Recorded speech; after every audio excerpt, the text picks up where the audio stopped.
Good morning, good morning, good morning. It's Dave at Global Preppers and Survival Network, or UK Prepstead on YouTube. As you notice, the name has changed. This is due to me starting a project with my partner. We're doing sort of like homesteading in these small urban areas in the UK. Learning to grow and forage and stuff like that, all in urban areas. So this is exciting. I'm quite excited about doing this. So today we are going to be talking about bugging out. We did a video a little while ago about bugging in. It was just like the basic essentials, okay? So today is bugging out. So we've covered the basic bugging in strategies, equipment, food, water, etc. We'll cover more about this in future videos. We're going to go back, so we're going to do like the basics and then we're going to do more advanced stuff, if you know what I mean. So yeah, so that's coming. So what happens if we need to bug out? What do we think about? What do we actually need to plan now? Can we actually bug out in the UK? Is it possible? Is it big enough? This is a rough guide and not a complete list. Hopefully it can give you a small insight into things and realise it's not as simple as grabbing a bag and going, which a lot of people think, just grab his bag with a couple of tins and I'm off. There's lots to plan and lots to think about, so hopefully this will help someone somewhere. Obviously, before we start this, you're going to have to think about the situation that you're in. Obviously, if you've got radiation outside everywhere, you're not going to go outside and go for a stroll. Same as if there's chemical warfare outside. So use your imagination and let's see where this goes. Okay, so first thing we need to think about is, how do you know it's the right time to bug out? Is it essential to do so? As I said in my last video that we did about bugging in, at the end I said, when it's time to bug out. All the signs will be there. And if you can't see the signs, then you're going to be a bit stuck. So signs to look out for. News, even though, the news says whatever, it's just keep your eyes out on it, what's going on around you. Okay, I always say use your gut instinct. And I think 9 times out of 10, you'll be right. Also, if you're low on food, water, medications, it might be the time to start moving on, or at least get out there and spread your area a bit. Also, if your bug out location is compromised or in danger of destruction, infection, collapse, are you and your family at risk? It may be time to consider moving. Now, taking all that into consideration, what's next? Okay, once you have assessed the situation and decided you have to move, we have to think about a couple of things here. We have to think about your destination, your end place, where your location. The logistics of how you're going to get there, what to take and how you're going to do it. This again is all dependent on the situation, like I said before, because different scenarios may call for a different bug out location or a different equipment to take. So keep your options open. Don't just because all I hear is bushcraft, go to the woods. Keep your options open. Have a coastal bug out location, have a woodland bug out location, have urbex, underground tunnels, bunkers, it's we'll go into this, but yeah, keep your options open. Okay, right, the first thing is the location or destination. Do you have one? Most land in the UK is private, so it's very hard to be able to set up locations anywhere, and you're very lucky if you can get permission and stuff like that. In a shit hits the fan situation, you will have to take your chance. But now is the time to start looking for a bug out location, because when disaster strikes, the time to prepare is over. So literally, you will have no more time to find anywhere and you're going to be stuffed. Okay, so now's the time, get looking. We will cover bug out locations, actually setting up and finding ideal ones, and another time. But we'll give a brief overview on this video. Okay, so obviously, the first thing is be able to get there. There's no point in having a bug out location 125 miles from you if you can't get there. Okay, so we have to think about these things. Make sure you're able to get to it. Check for human traffic is low or non-existent. So basically, visit this place. Make sure you can get to it. Make sure there's no footfall. I mean, there are places, I've been wild camping so many times, and it's literally, we've been to places where there's a lot of people. And we've been to other places where we haven't seen anyone. We've even left a £5 note pinned to a tree next to a camp bed that we've made, and it hasn't been touched for like years. So these are the places that you want to look for locations, and that's just a little tip, because people will always take money, strangely, even if it's pinned to a tree in the middle of the woods. Do you know what I mean? So it's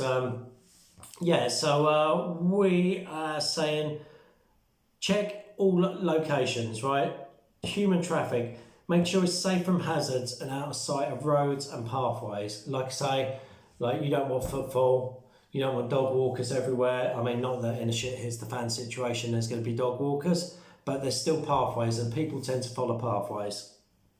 Okay, what else have we got? Make sure it's close to natural resources, water and food, either to forage or hunt. People say in the UK there is no food in the woods, but there is. I mean, I've got people on my group that are expert foragers, not so much me, but like they know what they're looking for, and hunters as well. There's loads of deer, there's pigeon, there's squirrel, there's rabbit, there's stuff that will keep you alive. Okay, so there is an option. We don't do it at the moment, but you know, if things change, who knows. Right, also I recommend access to a good viewpoint, so you can set up perimeter lines and you can see from like up high. I mean, in survival we was always taught to go to a tree, to try and find your location, try and find the way out. Gives you a good view all the way around. And that's a good tip, because literally like you need to be able to see miles and you can see people coming. You would like elevated bug out location is really good. Right, so what else we got? Big enough for you to stay and build shelters, etc. Okay, that goes without saying. But we'll go into that another time. This is just literally getting there. Remember also, thousands of people will have the same idea as you. So ensure you pick a spot that's not popular. As I said before, and things will repeat itself a bit, is footfall. Like you want somewhere where nobody goes. You know, it's like that goes without saying. Right, so we have thought about all that. So then we have to think about the next thing is getting there. How are you going to get there? The logistics of this. The most popular idea would be a bug out vehicle, which would normally be a van or 4x4. This is great, and they should be fully stocked at all times if they're going to be a bug out vehicle. Okay, but remember again, a lot of people are going to have the same idea. There's a lot of 4x4s out there. There's a lot of vans converted. There's there's a big community of 4x4ers and like off-grid van drivers, as are some in my group. So the road might not actually be viable, being jammed. I mean, if you take, for instance, it's like everyone has the same idea. Even like 1,000 people have the same idea. You've got 1,000 people chopped on that road. They're hungry, they're desperate, they're panicking. It's not a good place to be. Someone's going to have a bad day, and you don't want that to be you. Okay, so, and the same thing is in case of EMP, cars might not even work. So then what? Maybe a push bike or a motorbike. That's okay if you're on your own, but if you've got a family, it's just not going to work. So now's the dreaded thing that everyone hates, or a lot of people hate, is walking.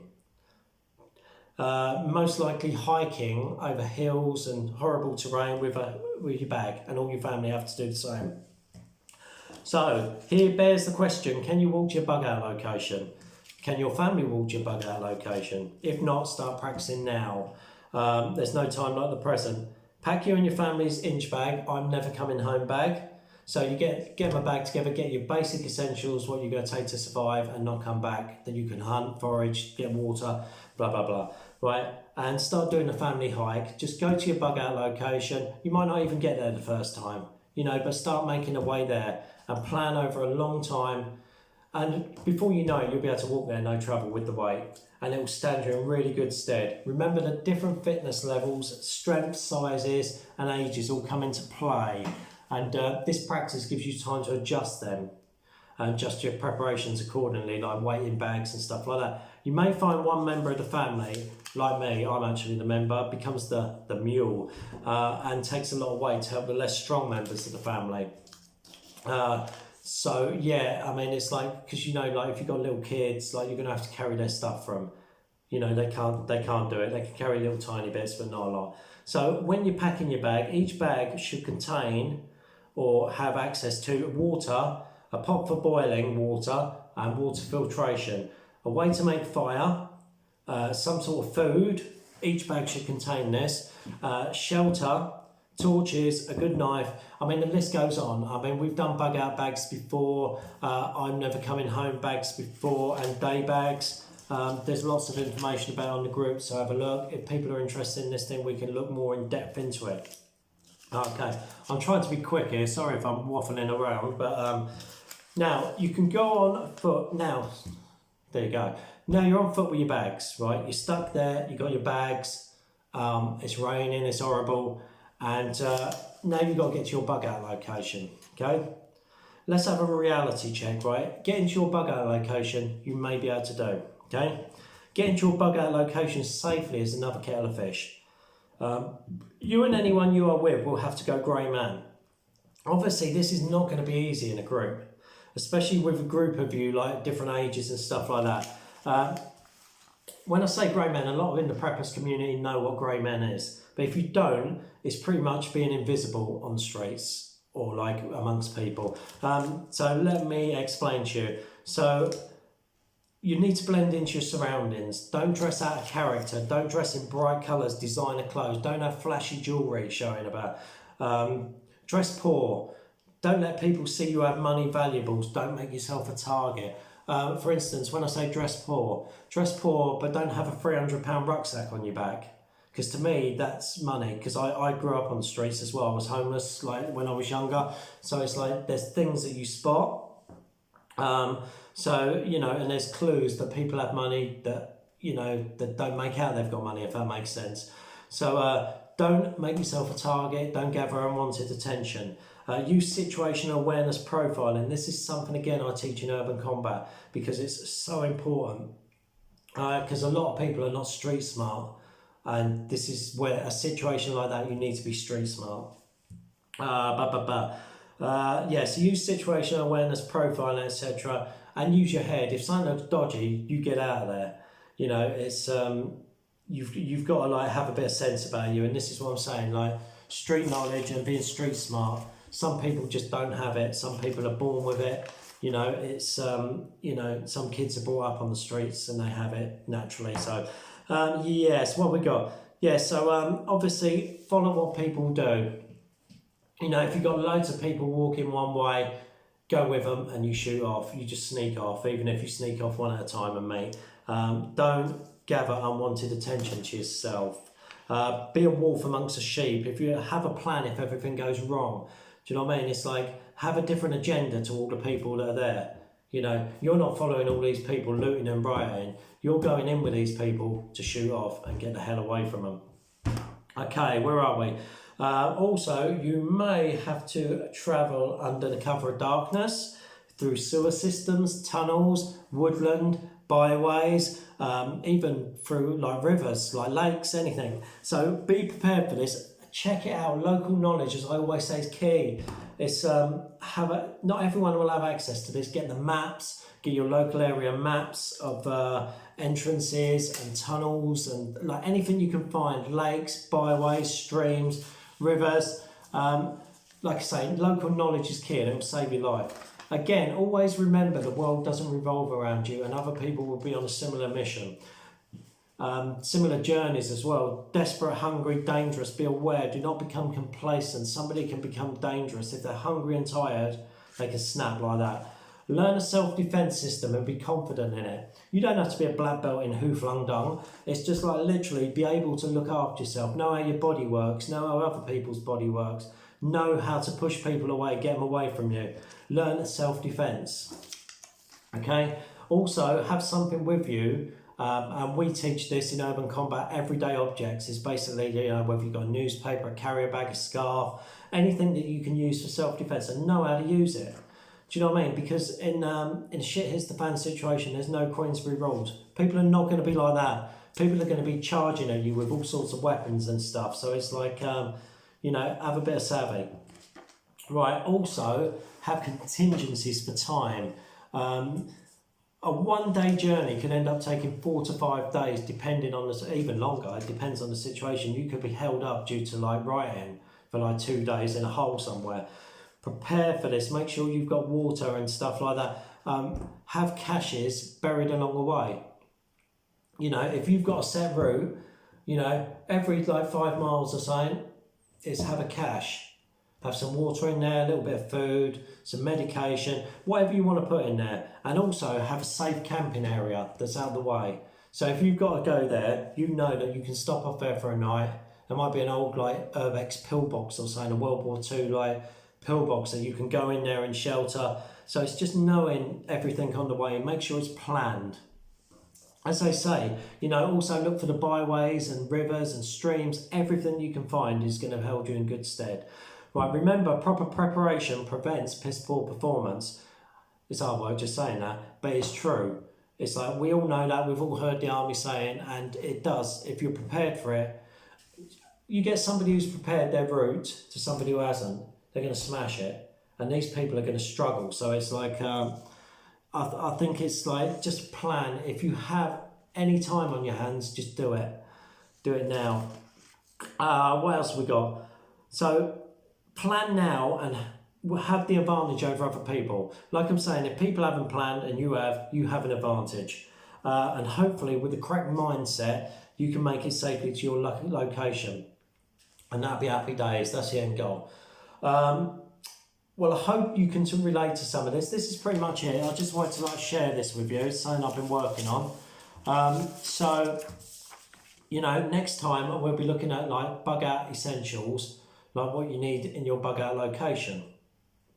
Okay, we're also, like I say, we're going to go back on videos and we're going to do advanced parts of it, like debugging in and stuff like that, and medication and food and water. There's so much going on and I'm trying to fit it all in. So I hope, like I say, you can relate to some of this and some of it may help. I'm sorry I'm talking really fast because it's like I don't want you spending half an hour watching me. But short and to the point, that's what I want. Thank you for watching again. Thank you for subscribing. Please like and subscribe the videos. Thanks for the support. There's going to be loads more. So like, you know, the more people I can get this out to, our group members, you know, the more people it can help. Okay, right, it's been emotional and I'll speak to you soon. Later, taters.